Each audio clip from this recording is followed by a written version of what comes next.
This is the ORAP. I am Vanessa James. Here are the stories making headlines today.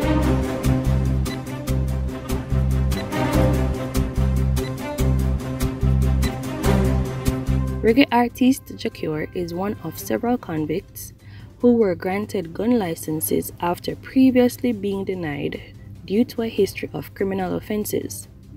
This was disclosed by the Firearm Licensing Authority CEO Shane Darling at a press conference on Tuesday.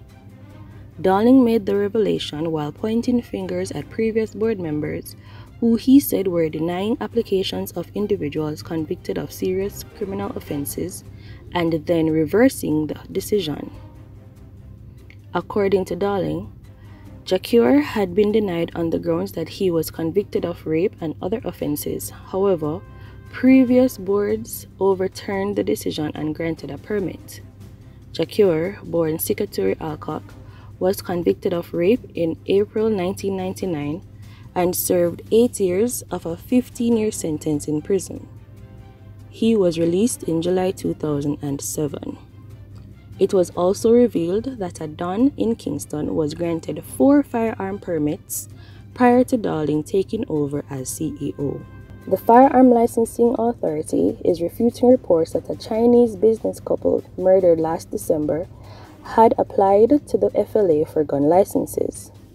The couple, who operated Jojo Supermarket in St. Elizabeth, were shot dead at their business establishment on December 23rd. Weeks after the gruesome double murder, the couple's son triggered an alarm when he claimed that his parents had applied to the FLA for a gun license but were denied. A policeman attached to the St. Catherine South Division was shot and injured last night. His firearm and motorbike were also stolen. Reports are that a passerby found the injured lawman in bushes on Municipal Boulevard in St. Catherine this morning. He was taken to hospital where he is being treated. A passerby was traveling along the Municipal Boulevard when he observed a man in the bushes. And when he went and checked, he was suffering from gunshot wound.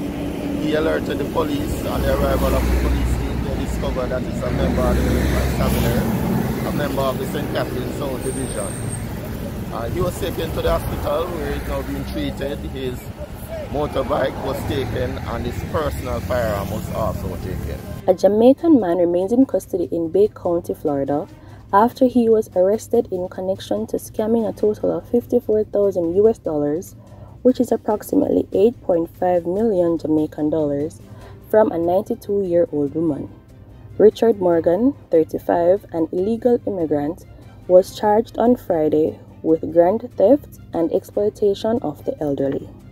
Jamaica's journey in the 2-man bobsleigh at the Winter Olympics ended Tuesday morning after 3 runs at the Yanqing National Sliding Center in Beijing, China.